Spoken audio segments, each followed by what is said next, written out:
अस्सलाम वालेकुम। All out में Naseem Rajput metro one news के तमाम नाजरीन से मुखातिब है। इस वक्त पाकिस्तान और न्यूजीलैंड के दरमियान सीरीज का दूसरा ODI match Rawalpindi cricket stadium में जारी है। एक बड़ा uphill task Pakistan cricket team के सामने 337 रन, लेकिन जिस तरीके की बैटिंग पिच है ऐसा नहीं है कि पाकिस्तान क्रिकेट टीम को कोई मुश्किल होनी चाहिए। जिस तरीके से फ़खर जमान इस पूरी सीरीज़ खेले, पहले मैच में भी सेंचुरी स्कोर की, दूसरे मैच में भी सेंचुरी स्कोर की। बाबर आजम एक मरतबा फिर शानदार फॉर्म में दिखाई दिए, उन्होंने 65 रन स्कोर किए। Pakistan cricket team target chase करती हुई दिखाई दे रही है और ज़्यादा मुश्किल पाकिस्तान को होनी नहीं चाहिए। अच्छी बैटिंग विकेट। पहला मैच भी पाकिस्तान क्रिकेट टीम 5 विकेट से जीतने में कामयाब हो गई थी, लेकिन कहीं ना कहीं कंसर्न पाकिस्तान की T20 टीम के हवाले से ज़रूर पाया जा रहा है। हम पहले अपने ही मुल्क में ऑस्ट्रेलिया से सीरीज़ हारे, फिर इंग्लैंड से सीरीज़ हारे, फिर न्यूजीलैंड की उस टीम से कि जिसके 9 खिलाड़ी इस वक्त इंडियन प्रीमियर लीग खेल रहे हैं, उनके कप्तान केन विलियमसन इस वक्त न्यूजीलैंड में बैठे हुए। हम उसके खिलाफ भी T20 सीरीज़ नहीं जीत सके। जो आखिरी T20 मैच था उसमें मुख्तलिफ बातें भी सामने आई कि सेल्फिश अप्रोच दिखाई दी पाकिस्तानी प्लेयर्स की, अपनी सेंचुरी के लिए खेल रहे थे या बाकी खिलाड़ी उनकी सेंचुरी बनवाने के लिए खेल रहे थे। फिर 190 प्लस का हदफ भी पाकिस्तान के बॉलर्स नहीं बचा सके।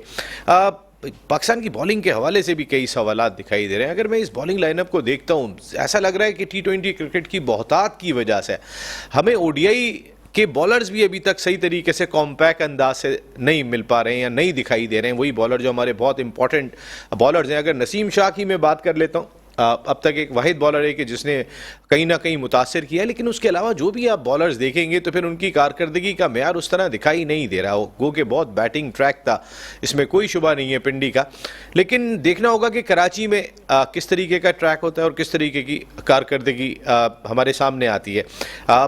हमारे हारिस सुहेल जो है वो अनफिट हो गए, जिनकी वजह से इफ्तिखार अहमद को ओडीआई टीम का हिस्सा बना लिया गया है और वो कराची में टीम को ज्वाइन करेंगे। पाकिस्तान और न्यूजीलैंड की टीमें कल कराची पहुंच रही हैं, जहां 3 ओडीआई मैचेस खेले जाएंगे। आज के इस मैच को देखते हुए ऐसा लगता है कि पाकिस्तान क्रिकेट टीम 2-0 की लीड करके कराची पहुंचेगी, तो बहुत ज़्यादा चांसेस होंगे पाकिस्तान के इस मैच में फतह के लिए। आज 3 चेंजेस किए पाकिस्तान ने। शाहीन शाह अफरीदी की जगह एहसान उल्लाह ने डेब्यू किया। शादाब वाकई में उस तरीके के शादाब दिखाई नहीं दे रहे जिस तरह के वो मैच विनर थे। उसामा मीर को आज मौका दिया गया उनकी जगह, जबकि शान मसूद समझ में नहीं आया। शान मसूद दरवाज़ा तोड़ के पाकिस्तान क्रिकेट टीम में आए थे, वो कोई दोस्ती यारियां निभाते हुए पाकिस्तान क्रिकेट टीम में नहीं आए थे, ना उनकी कोई दोस्ती यारियां ऐसी कोई हैं कि लेकिन इसके बावजूद शान मसूद आज तक सेटल नहीं हो सके। कभी उनका नंबर कुछ हो जाता है, कभी उनका नंबर कुछ हो जाता है। वो जेन्युइन ओपनिंग बैट्समैन है, लेकिन उनको वो स्लॉट नहीं मिल पाती।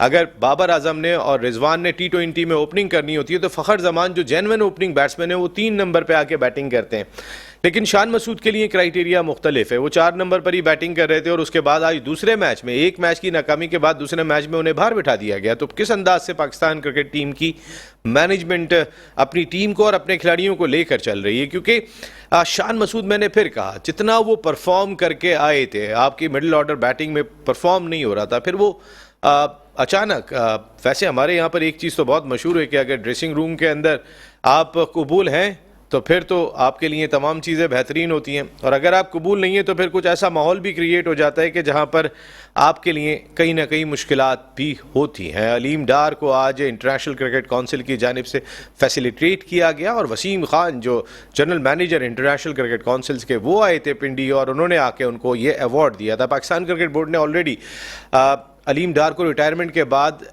एलीट पैनल में तो अब वो नहीं आ सकते थे, लेकिन इंटरनेशनल पैनल में पाकिस्तान ने नॉमिनेट किया और वो आज भी ओडीआई मैच में अंपायरिंग करते हुए दिखाई दिए। खैर, कई सारे इश्यूज हैं जिन पर बात करेंगे। इसके साथ साथ impact player, Indian Premier League में एक नई चीज़ आई है, उस पर भी आज हम गुफ्तगू करेंगे। हमारे साथ स्टूडियो में गुफ्तगू के लिए मौजूद हैं पाकिस्तान के फॉर्मर फर्स्ट क्लास क्रिकेटर, अपने वक्त के ज़बरदस्त क्रिकेट एडमिनिस्ट्रेटर थे, क्योंकि एक बड़े स्पोर्ट्स डिपार्टमेंट के हेड भी रहे। इसके साथ साथ कई टॉप क्लास क्रिकेटर्स को प्रोड्यूस भी किया। क्रिकेट एनालिस्ट शुएब हबीब भाई हमें ज्वाइन कर रहे हैं। Thank you very much Shoaib भाई, आपका बहुत बहुत शुक्रिया।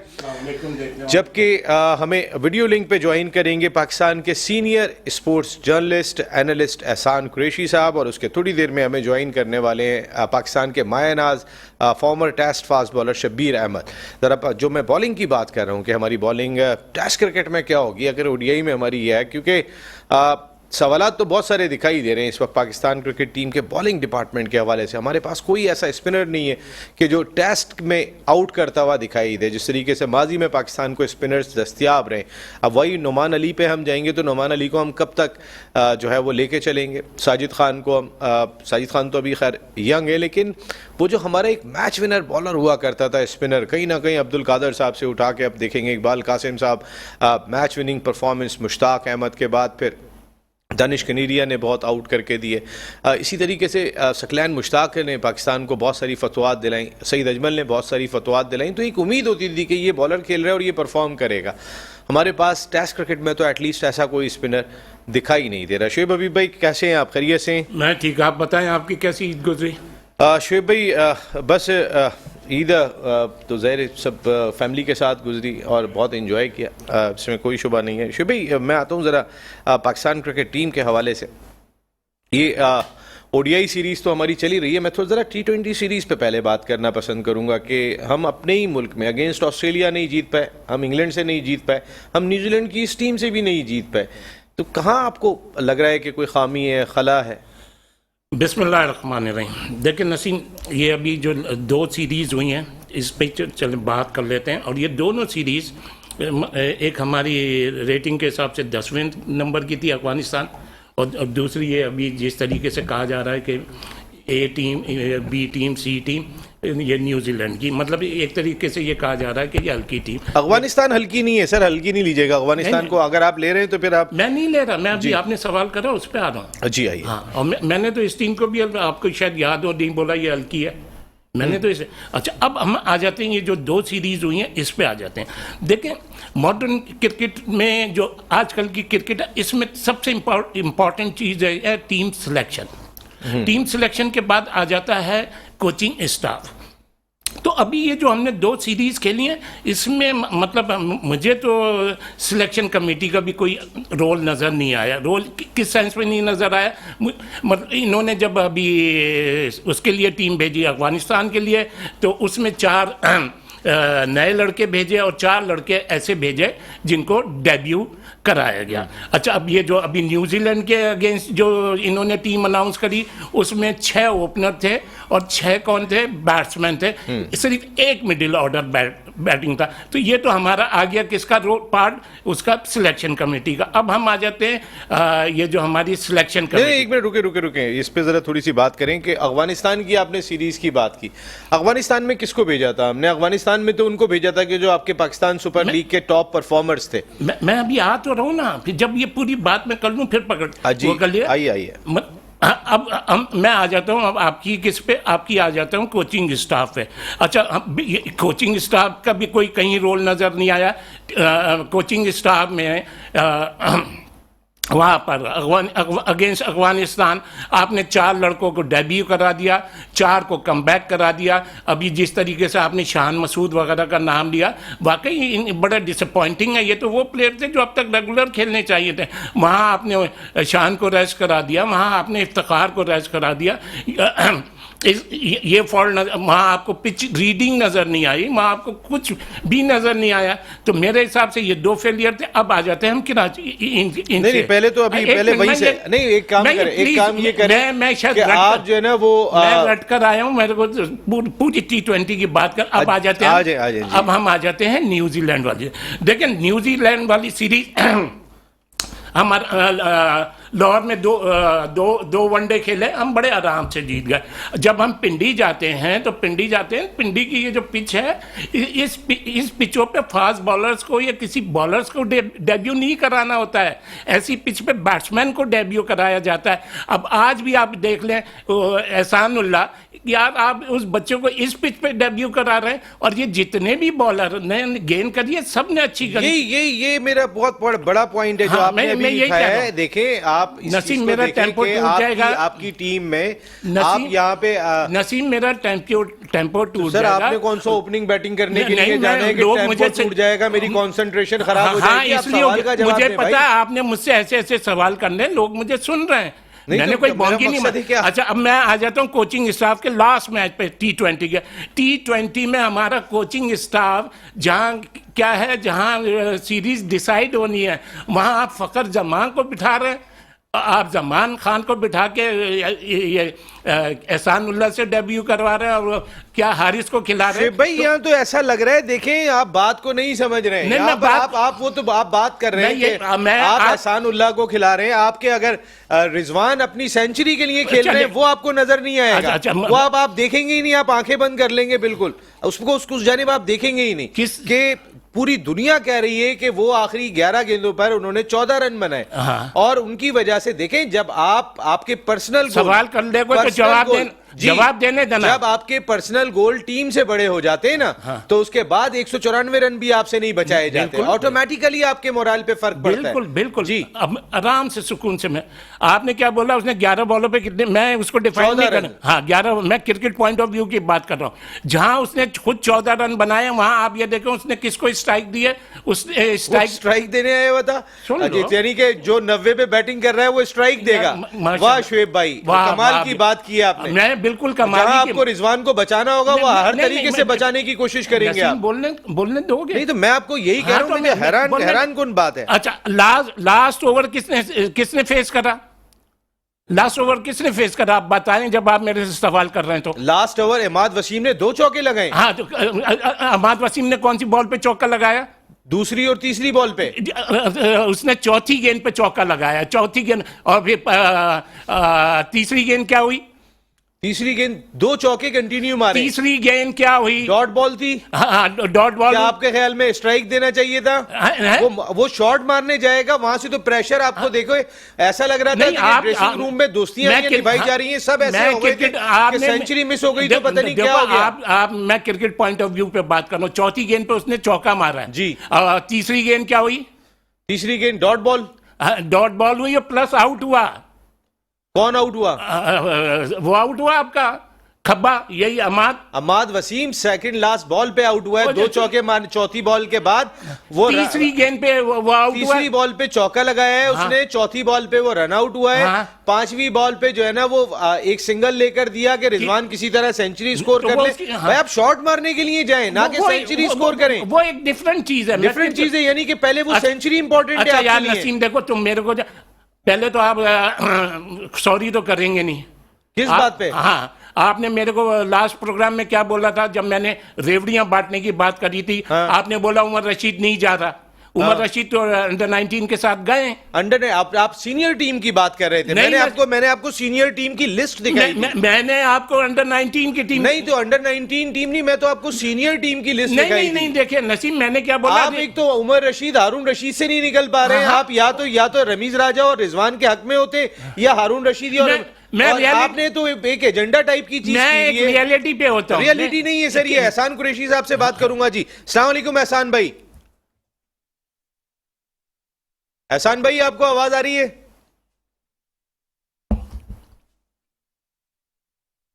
बिल्कुल, एहसान कुरैशी साहब को लीजिएगा और शब्बीर को भी जरा ट्राई करें। शब्बीर से भी हमने बात करनी है जी। आपसे बात हो रही थी। हाँ, बोले कि मुझे सिर्फ ये बता दें कि क्या टीम की परफॉर्मेंस से ज्यादा अपनी पर्सनल 100 जरूरी है? और आपने क्रिकेट खेली है जहां पर पर्सनल गोल बड़े हो जाएं। देखिए सर, एक बात सुनिएगा, आप बार बार एक बात करते हैं कि बाबर आजम की रैंकिंग देखो, रिजवान की रैंकिंग देखो। आपको इस रैंकिंग के अंदर इंडिया और पाकिस्तान के प्लेयर ही दिखाई देंगे, दुनिया भर के प्लेयर दिखाई नहीं देंगे। वो टीम के लिए आता है, 40 रन करके चला जाता है। कहना चाह रहा हूं, क्या सुने, बड़ा फर्क है। एक अपने लिए खेलना और टीम के लिए खेलना, जमीन आसमान का फर्क है। आप अपने मुल्क में नहीं जीत पा रहे सर। कौन? आप अपने मुल्क में, मैंने बताया खिलाड़ियों का फॉल्ट है और किसका खिलाड़ी का फॉल्ट नहीं। आपने क्या सिलेक्शन कमेटी, कौन सी सिलेक्शन की आप मुझसे बात कर रहे हैं? यहाँ पे एहसानुल्लाह को डेब्यू क्या सिलेक्शन कमेटी ने कराया है? किसने? कोचिंग स्टाफ ने। कोचिंग स्टाफ क्या कप्तान से ज्यादा पावरफुल है कोचिंग स्टाफ? और क्या है? और क्या बात कर रहे हैं शुएब भाई?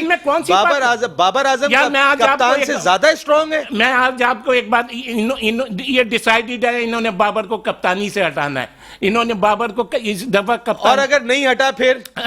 अगर हटा तो फिर? आप मुझे सिर्फ ये बता दें, नहीं हटा तो फिर? अगर हटा तो फिर? भाई हटा तो फिर तो इस परफॉर्मेंस पे कि जो अपने मुल्क में सीरीज नहीं जीत पा रहा, तो फिर हटाना चाहिए। वो यार, आपको जो हथियार दिया जाएगा उसी हथियार से लड़ रहे। हथियार से मुराद है यार, आप कोचिंग स्टाफ, आपके पास वसीम जूनियर भी था, आपने इरफान एहसानुल्लाह को क्यों खिलाया आज? बैटिंग विकेट थी, ये बैटिंग विकेट थी।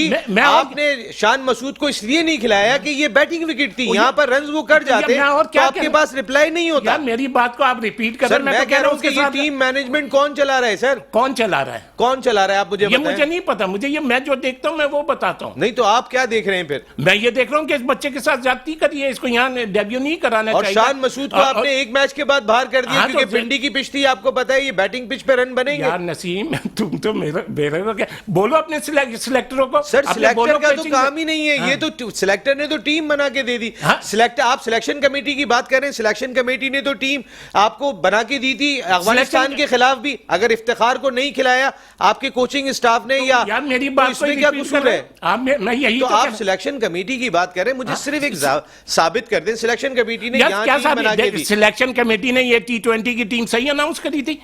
कौन सी वाली? ये न्यूजीलैंड वाली। इसमें क्या बुराई थी? यार एक आपका वो मुझे मिडिल ऑर्डर बैट्समैन बताएं जल्दी से। वो मेरा काम अच्छा नहीं है। आपका काम नहीं है तो हाँ, मुझे, आप तो बड़े ग्राउंड में जाते हैं। हाँ? आप तो बहुत ये मैं दावा selector करते हैं मैं नहीं हूं। ग्राउंड में जाता अल्लाह का हूँ। शुक्र नहीं तो है, कोई खिलाड़ी बता दें, आपने अल्लाह आंखों का- से तो देखा होगा ना कि कौन यार सा? ये अच्छा है। कितने बहुत अच्छे हैं। कौन सा है मुझे बताएं। मैं अरे मुझे बता दें, मुझे मैं नहीं मेरे भाई, कानों नहीं, को भी बता दें जरा। नहीं, नहीं, मैं नहीं। भी सुन लूं कि कौन सा अच्छा है। मतलब कोई नहीं है, आप बता दें। नहीं कोई मैं ये कह रहा हूं कि किसको रखते आपके मैं जहन ये में क्या है? आप कहते हैं आसिफ अली को रखते, मैं क्यों कहूं? आप क्या कह रहे हैं? खुशदिल शाह को रखते, आप बताएं। आप क्या करते? हैदर अली को रखते। आप क्या कह रहे हैं कि कोई नहीं है? अब मैं आपसे जानना चाह रहा हूं कौन है। मुझे नहीं पता, आप बताएं कोई भाई नहीं है। ग्राउंड आप नहीं, मैं आपको बता रहा हूं, आप मुझे ग्राउंड नजर नहीं नहीं आ जाते? रहा। आप ग्राउंड नहीं सबको जाते? ट्राई करके देख लिया हमने, खुशदिल शाह को इसका देख मतलब लिया, कोई नहीं है। आसिफ अली को देख लिया, हैदर अली को देख इसका लिया, मतलब आप कोई मिडिल नहीं ऑर्डर है। में किसको लाएंगे? इसका मतलब कोई नहीं मुझे है। नहीं दिखाई देता एटलीस्ट, मैं आपसे ठीक यही है। तो पूछ रहा हूं। हाँ तो मैं ये कह रहा हूँ बैट सिलेक्शन है। तो बैट सिलेक्शन कैसे हो गई फिर? मुझे ये बता दें मिडिल में लाऊं किसको मैं? हाँ तो आप जानते ही नहीं और कहते हैं बैट सिलेक्शन मैं है। जानता ही नहीं हूँ। भाई आप कह रहे हैं कि बैट सिलेक्शन है तो मुझे और- साबित कर यार, दें आपके- इसको होना चाहिए था, इसको नहीं होना चाहिए था। देखिए सुन लें आराम से, एक आपके पास मिडिल ऑर्डर बैट्समैन वो खेलता है और आपका कोचिंग स्टाफ उसको 8वें नंबर पे बैटिंग करा रहा है। सवाल मुझसे कर रहे हैं आप, जिनसे आपको सवाल करना चाहिए उनसे सवाल करें। ये सवाल बनता है, मतलब आपकी सिलेक्शन कमेटी रिजाइन कर दे कि जो हम टीम दे रहे नहीं खिला रहे। अरे भाई सिलेक्शन कमेटी आपको 16 रुकनी टीम बनाकर देगी शुएब भाई, ये आप भी जानते हैं। मैं बहुत उस अच्छी 16 रुकनी टीम को खिलाना टीम मैनेजमेंट का काम है, इसमें सिलेक्शन कमेटी का कोई रोल नहीं है। क्यों नहीं है? सिलेक्शन कमेटी पहले ही 16 लड़के गलत दे रही है। क्या दे रही है? आप मुझे, मैं आपसे पूछ रहा हूं, मुझे सही बता दें कौन सा है। मुझे आपको ये बताने की आप इस पोजीशन में ही नहीं है कि बता सकें। करोड़ों रुपए आप अपनी डोमेस्टिक क्रिकेट पे खर्च करते हैं। सर आप तो जाके ग्राउंड में देखते हैं, आप तो बहुत दावे करते हैं, आपको क्या नजर आया? मैं किस बात का दावा करता हूँ? तो आपको क्या नजर आया? किस बात का दावा करता कि हूँ? मैं ग्राउंड में जाता हूं, मैं हर मैच देखता हूं। बोला आपने प्रोग्राम में बोला है क्या कि मैं जाता हूं, मैं ग्राउंड में जाके देखता हूं। अनवार भाई आप नहीं जाते, मैं जाके देखता हूं। आप तो ये दावे करते हैं। यार नसीम क्या चाह रहे हो तुम? भाई आप दावे करते हैं, मैंने क्या बोला? आप मैं नहीं क्या कहते। चाह रहा हूं? मैं इसमें क्या चाह रहा हूं? मैं तो आपसे पूछना चाह रहा हूं। आप मेरे एक्सपीरियंस को फेल कर रहे हैं ना। भाई मैं आपके एक्सपीरियंस को, मुझे सिर्फ ये बता दें कि यहाँ पे किसको रखते हैं। अब शान मसूद को ट्राई करके देखेंगे, भाई मिडिल ऑर्डर में शायद ये परफॉर्म कर जाए, या यहाँ पर वो इफ्तिखार अहमद की जगह बनती थी, इफ्तिखार अहमद को टीम में शामिल किया था। कौन से नंबर पे खिलाया? 5 नंबर पे खिलाया। लास्ट वो सेकंड वो कौन से T20 में 8वें नंबर पे। तो उस मैच के अंदर अगर 8वें नंबर पर भेजा गया था तो उसके अंदर आपकी जो बैटिंग चली आ रही थी वो हिटिंग करने वाली थी। अच्छा चले ठीक है, वो ये आपकी राय है, मैं इसमें नहीं। आपने मेरे से एक सवाल करा था कि वाइस कैप्टन पाकिस्तान का, मैंने क्या बोला? होम सीरीज में कोई वाइस कैप्टन ना हो तो कोई फर्क नहीं पड़ता, बोला था जी। आपके दोनों वाइस कैप्टन आज कहाँ बैठे हुए? कहाँ बैठे हैं? शादाब नहीं है। कहाँ है शादाब? आज ही तो मैच नहीं खेले। हाँ हाँ तो बाकी तो खेल ही रहे हो। अमाद कहाँ बैठे हैं? बाहर बैठे हुए ना। अम्माद वाइस कैप्टन कहां पर है? सॉरी अमाद नहीं, ये शान मसूद। शान मसूद वाइस कैप्टन अब नहीं है। नहीं अनाउंस करें ना, नहीं है। नहीं है। हाँ तो मैंने क्या बोला था? होम सीरीज में कोई जरूरी नहीं है। होम सीरीज में वाइस कैप्टन की जरूरत नहीं है, लेकिन यहां पे सवालात ये हैं कि बहुत सारी ऐसी चीजें कि जो बहस की नजर हो गई कि यहाँ पे अगर मैं पूछने की कोशिश करूं कि भाई मिडिल ऑर्डर बैट्समैन कौन है, चले मुझे वो बता दें, लेकिन मिडिल ऑर्डर बैट्समैन वाकई में दिखाई नहीं दे रहा है T20 क्रिकेट में। हमने बहुत ट्राई कर लिया आसिफ अली को, हमने खुशदिल शाह को भी बहुत मौके दिए, हमने हैदर अली को भी बहुत मौके दिए, यही हमें मिडिल ऑर्डर बैटिंग दिखाई देती है। इसके अलावा मिडिल ऑर्डर बैटिंग क्या है? अब सुन लें, फिर ये कह दिया अभी जो प्रेजेंट क्रिकेट हुई है, डोमेस्टिक क्रिकेट हुई है, PSL हुई है, 2 मिडिल ऑर्डर बैट्समैन नजर तो आए थे, आप उनको इस्तेमाल कर, एक आजम था उसको तो इस्तेमाल करना चाहिए था। जब आपके पास, आप खुद कह रहा है हमारे पास मिडिल ऑर्डर बैट्समैन है ही नहीं, आजम उसको खिलाएं, आसिफ को खिलाएं, खुशदिल को खिलाएं उसका। तो आपके पास एक था, उस बच्चे को जिस कंडीशन में खिला के बाहर बिठा दिया आपने। आपके पास ये उमर अकमल है, अगर थोड़ी सी फिटनेस प्रॉब्लम है उसको वो करें। प्रॉब्लम तो बहुत सारी हैं शुएब भाई। एक ब्रेक ले रहा हूँ, ब्रेक के बाद वापस आता हूँ तो एहसान कुरैशी साहब को हम कोशिश करेंगे कि वो भी हमें सीनियर जर्नलिस्ट ज्वाइन करें, जरा उनकी भी राय इस सिलसिले में लेंगे ब्रेक के बाद। ऑल आउट में एक मरतबा फिर आपको खुशामदीद कहते हैं। पाकिस्तान क्रिकेट टीम इस परफेक्ट बैटिंग ट्रैक पर ऑल आउट जा रही है और 249 रन स्कोर कर लिए हैं। फ़खर जमान उम्मीदों के महवर 131 रन बनाकर क्रीज पर मौजूद हैं। बड़ी बर्क रफ्तार बैटिंग फ़खर की जानिब से दोनों मैचों में दिखाई दी। पहले मैच में भी उन्होंने सेंचुरी स्कोर की थी, वहीं डैरल मिचेल ने भी दोनों मैचेस में सेंचुरी स्कोर की न्यूजीलैंड के लिए। तो ऐसा नहीं है कि न्यूजीलैंड की टीम हल्की आ रही है। कराची में जो 3 मैचेस खेले जाएंगे, अब कल दोनों टीमें कराची पहुंच रही हैं और इस वक्त हमें ज्वाइन किया है सीनियर मोस्ट स्पोर्ट्स जर्नलिस्ट ने, क्रिकेट एनालिस्ट है, कमेंटेटर है। इसके साथ साथ इनका बड़ा ज़बरदस्त यूट्यूब चैनल जो है वो बड़ी तेज़ी के साथ मकबूलियत हासिल कर रहा है, एहसान कुरैशी साहब। अस्सलाम वालेकुम एहसान भाई। वालेकुम नसीम राजपूत। एहसान भाई खुशामदीद कहते हैं आपको प्रोग्राम में। एहसान भाई बहुत शुक्रिया। मैं अभी ओडीआई सीरीज पर तो आता हूँ, सबसे पहले ज़रा T20 सीरीज पर बात कीजिएगा। अभी मैं अपने मुल्क में सीरीज की बात कर रहा हूँ, मैं नहीं कर रहा अफगानिस्तान में जहाँ नई टीम गई थी। हम अपने मुल्क में अगेंस्ट ऑस्ट्रेलिया भी स्ट्रगल करते करते हार गए, इंग्लैंड के खिलाफ भी हार गए और न्यूजीलैंड की वो टीम जिसके 9 खिलाड़ी इस वक्त इंडियन प्रीमियर लीग खेल रहे हैं, हम उसके खिलाफ भी सीरीज नहीं जीत सके। क्या लगा क्या आपको? देखिए जी, बुनियादी चीज ये होती है, देखें ये जो टीमें आती हैं बाहर की, खास तौर पर न्यूजीलैंड की, जब वो पाकिस्तान आई थी, देखें उसने मेरा ख्याल है कोई प्रैक्टिस सेशन भी उसका बड़ा मुश्किल से हुआ था। वो श्रीलंका के खिलाफ सीरीज खेल के अपने मुल्क से 16 घंटे की फ्लाइट लेके उन्होंने इस्लामाबाद लाहौर में लैंड किया और उसके बाद वो अगले ही दिन जनाब लग गए। ये जरूर था कि जिस तरह पाकिस्तान ने उनको पहले 2 मैचों में बिल्कुल पछाड़ा, बिल्कुल ऐसे लग दिया कि जैसे कोई क्लब की टीम है, और जाहिर बात है फिर दुनिया भी आ गई कि यह आपने कैसी टीम भेज दी और क्या कर दिया। लेकिन उसके बाद जब वो टीम थोड़ी सी एडजस्ट हो गई, जिसको सिचुएशन समझ आ गई, तो उस टीम ने फिर बिल्कुल पासा पलट दिया। और मेरा ख्याल है एक जो बड़ा अहम पॉइंट है जो लोगों ने बड़ी देर से रेट किया, मैंने तो डे 1 से किया, कि जब घर का बेदी लंका डाय, जब सकलैन मुश्ताक ने उनको ज्वाइन किया एज ए चीफ कोच, देखें ये मॉरलिटी होती है। चंद महीने पहले आप पाकिस्तान टीम के कोच थे, अब आप दूसरे ड्रेसिंग रूम में, तो मेरा ख्याल है जो उन्होंने इंफॉर्मेशन उनको प्रोवाइड की, क्योंकि हर चीज का पता होता है चीफ कोच को, बैटिंग बॉलिंग वो इंचार्ज होता है, उसका बहुत फायदा हुआ न्यूजीलैंड की टीम को। न्यूजीलैंड की टीम ने क्रिकेट भी फिर बहुत अच्छी खेली। आपने देखा जिस तरह उनके चैपमैन ने तो पूरी सीरीज में जिस तरह पाकिस्तान के बॉलर्स को नचाया, हालांकि देखिए ना पहले 2 मैचों में हारिस रऊफ छाए रहे, लेकिन उसके बाद फिर उन्होंने हारिस रऊफ हो चाहे वो शाहीन शाह हो, सिवाय नसीम शाह के उन्होंने किसी की इज्जत नहीं की और सबको लताड़ा। तो यही वजह होती है टीम, देखें ये न्यूजीलैंड की टीम को हम बेंच स्ट्रेंथ नहीं करते, ये जो होती है ना टीमें, ये बड़ी तगड़ी टीमें होती हैं, ये इनकी बेंच स्ट्रेंथ भी बड़ी तगड़ी है। हालांकि इसमें 3-4 प्लेयर ऐसे हैं जो कि नामवर हैं, जो जाने पहचाने जाते हैं, बाकी बिल्कुल नई टीम है, लेकिन उनका एटीट्यूड बिल्कुल चेंज था, फाइटिंग स्पिरिट दिखाई। और पाकिस्तान की एक मजबूत टीम को जो कि वर्ल्ड चैंपियनशिप का फाइनल वर्ल्ड T20 का खेल के आई थी एक बार सेमीफाइनल, तो ये बड़ा एक लम्हा फिक्रिया था हमारे लिए, बहुत अफसोसनाक था। लेकिन आपने आखिरी T20 मैच देखा होगा कि वहाँ पर जहाँ पर रिजवान की सेंचुरी को भी बड़ा तनकीद का निशाना बनाया गया, जो वो मुकम्मल नहीं कर सके, 2 रन की कमी से अपनी सेंचुरी को मुकम्मल नहीं कर सके। आखिरी 11 गेंदों पे उन्होंने 14 रन स्कोर किए थे और ये बहुत सारे लोगों ने डिस्कस किया था कि कहीं ना कहीं थोड़ी सी सेल्फिश अप्रोच हो गई थी।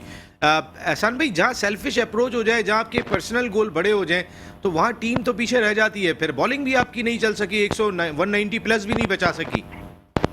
देखिए बुनियादी चीज वही होती है, देखें चाहे आप इसमें देखें कई चीजों आप कह सकते हैं, सेल्फिशनेस भी कह सकते हैं, सेंचुरी भी करीब आ रही थी और उसके बाद डेथ ओवर्स में उन्होंने बॉलिंग भी बहुत अच्छी की। एक देखिए मुख्तलिफ अवामिल थे जिसकी बदौलत पाकिस्तान का जो आखिरी ओवर में कम से कम 15 से 20 रन और बनने चाहिए थे, वो पाकिस्तान बना नहीं सका। जाहिर बात है, देखिए अगली भी टीम लड़ तो रही है, तो वो ये एक फैक्टर था बड़ा, मैं समझता हूँ वो एक बड़ा क्रूशियल फैक्टर था। अगर वहाँ हमारे 15 से 20 रन और बन जाते तो ये पोजीशन ना होती कि हम मैच हारते। लेकिन ये आपको पता है ना कि वक्त गुजर गया, बात गुजर गई, लेकिन बहरहाल वो अपनी सेंचुरी भी नहीं खेल सके।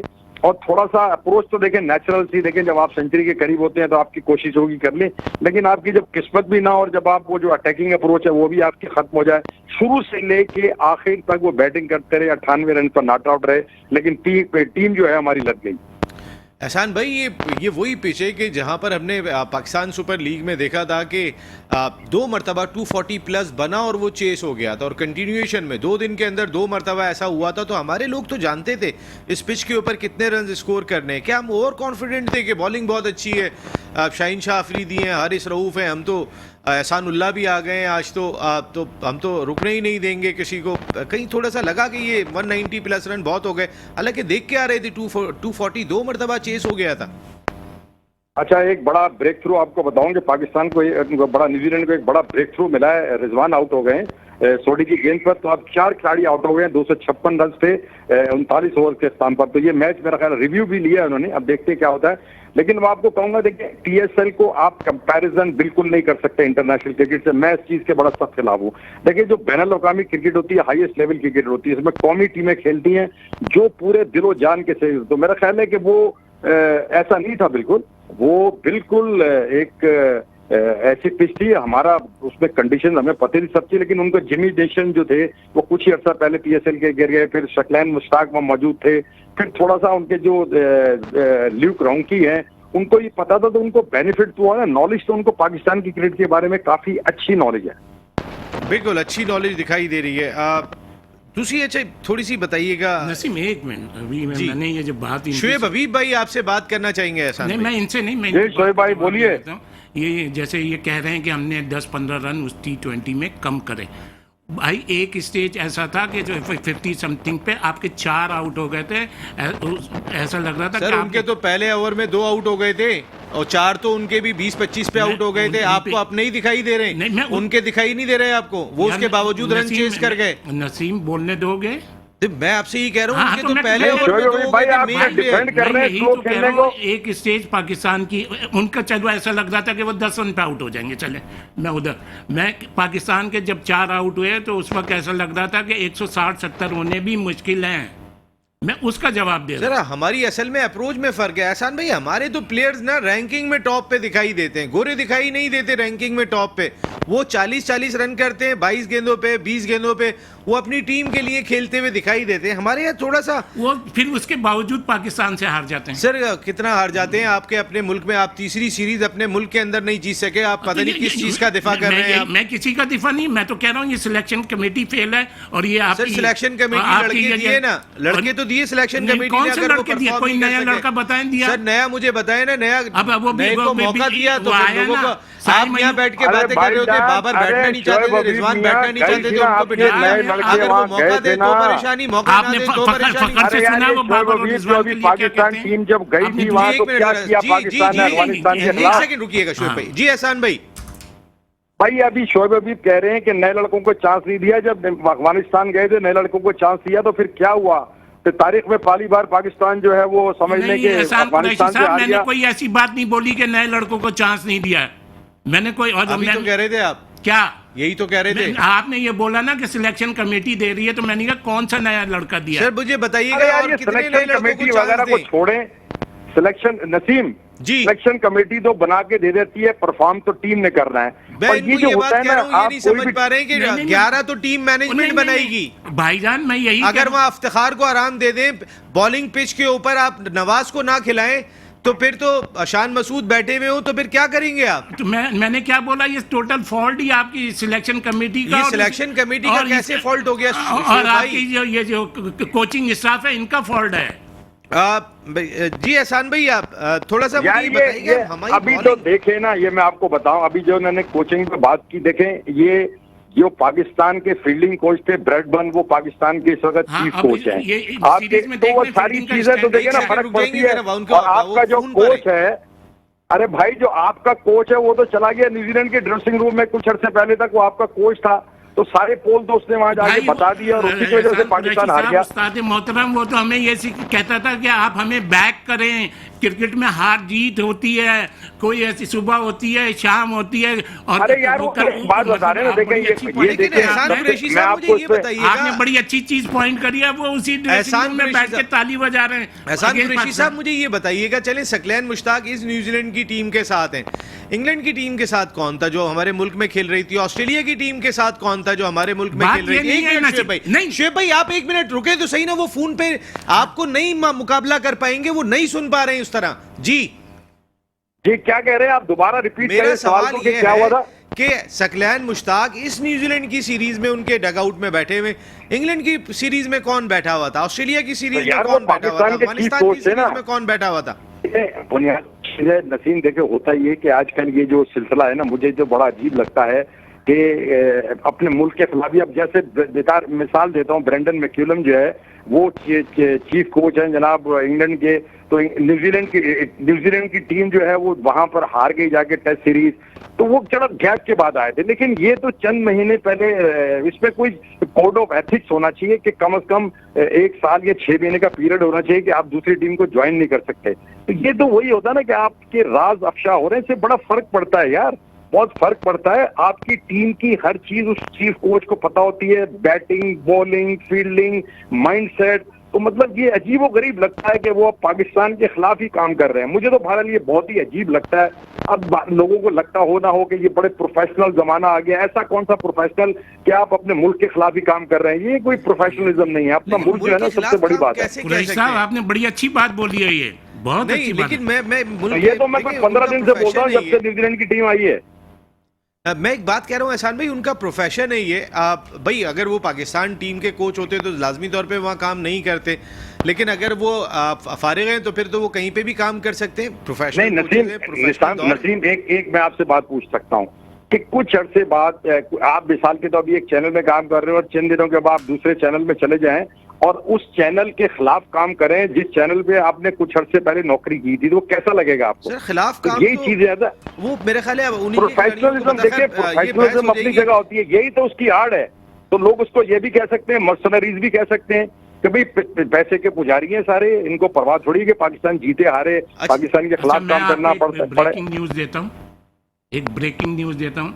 ये जो अभी श्रीलंका टेस्ट सीरीज होगी ना, इसमें सरफराज अहमद पाकिस्तान टीम के कप्तान होंगे। ये ब्रेकिंग न्यूज दी है भाई शुएब भाई ने कि सरफराज अहमद भाई देख लेंगे अभी। बहरहाल इनका कहना ये ब्रेकिंग न्यूज इन्होंने ठीक है, आपको नहीं दे रहा, इनका हक है, कोई भी तोड़ फोड़ करे। आपको नहीं दे रहा नहीं, वो तो सारी दुनिया को पता चल गया आपका जो सुनी जा रही है। जो भी लोग इस वक्त अभी तो ज्यादातर तो क्रिकेट देख रहे होंगे मैच, सुनने वालों को नहीं आपने भाई ब्रेकिंग न्यूज दी है शुएब भाई ने। और वैसे सरफराज कप्तान हो जाते हैं तो इसमें कोई बुराई नहीं है, और जिस तरीके के वो लीडर रहे, पाकिस्तान टीम की फतवात में रोल प्ले किया। भाई देखिए अब ये कह रहे हैं अभी जो बाबर आजम को एश्योरेंस दिया गया है, 3 मरतबा ये बात बोली कि बाबर आजम को कप्तानी से हटाने की कोशिश हो रही है। बाबर आजम को मैं ये ऐड कर दूं कि अभी सेठी साहब ने अभी एश्योरेंस दिया है बाबर आजम को कि आप तीनों फॉर्मेट के कप्तान रहेंगे इस साल के आखिर तक। जाहिर बात है इस साल के ऐसे तो अभी एशिया कप भी है, वर्ल्ड कप भी है, इसमें तो आपको पता है ना कि मिनटों में तब्दीली आ जाती है। मैं तो ये बता रहा हूँ कि नजम सेठी साहब ने ये उनको यकीन दहानी कराई है बाबर आजम को। अगर इसमें इनकी बात दुरुस्त हो जाती है तो ठीक है, वरना तो फिर इनका जो है वो क्लास भी इनकी हो सकती है कि भाई ऐसे हवा में छोड़ते रहते हैं ये। भाई एहसान भाई पाकिस्तान की बॉलिंग के हवाले से थोड़ा सा बताइएगा। ये थोड़ा कंसर्न पाया जा रहा है कि हमारे जो बॉलर्स हैं T20 के हमें बहुत लॉट नज़र आ रही है, लेकिन ODI में नसीम शाह के अलावा अगर आप देखें तो हमने हारिस रऊफ को भी स्ट्रगल करते हुए देखा। शाहीन शाह अफरीदी को तो वैसे ही हमें बहुत संभाल के यूज़ करना चाहिए। अगर आज आराम दिया तो बेहतर था, लेकिन इस पिच के ऊपर जो परफेक्ट बैटिंग पिच थी कि जहां पर 350 पे 350 चेस होने जा रहे हैं, क्या एहसान उल्लाह को डेब्यू कराना बेहतर था या वसीम जूनियर का फ़ायदा उठाना ज़्यादा बेहतर था? देखिए होता ये है कि जब आपके परफॉर्मेंस, आप PSL की परफॉर्मेंस को इंटरनेशनल स्टेटस पे लाते हैं तो फिर ये प्रॉब्लम होते हैं। देखिए अब वो एहसान उल्लाह को आपने यहाँ डाला, वो T20 क्रिकेट से वनडे में आए हैं, लेकिन जिस तरह आज उनकी दुर्गत बनाई है बैट्समैनों ने न्यूजीलैंड के, खासतौर पर डेरिल मिचेल और लैथम ने और यंग ने, तो लगता है कि अभी वो तैयार नहीं है। देखिए इंटरनेशनल क्रिकेट का एक प्रेशर अलग होता है। अब उसमें न्यूजीलैंड की टीम जो खतरनाक कर रहा था। एहसान भाई आपसे बाद में भी बात करनी है, लेकिन हेडलाइन का टाइम हो गया। Thank you very much senior sports journalist Ehsan Qureshi साहब, and thank you very much Shoaib Habib भाई, आपका बहुत बहुत शुक्रिया। और यहाँ प्रोग्राम खत्म करने का वक्त है, कल रात को 10 बजे आपसे फिर मुलाकात हो रही है। टिल दैन अल्लाह ने के बाद।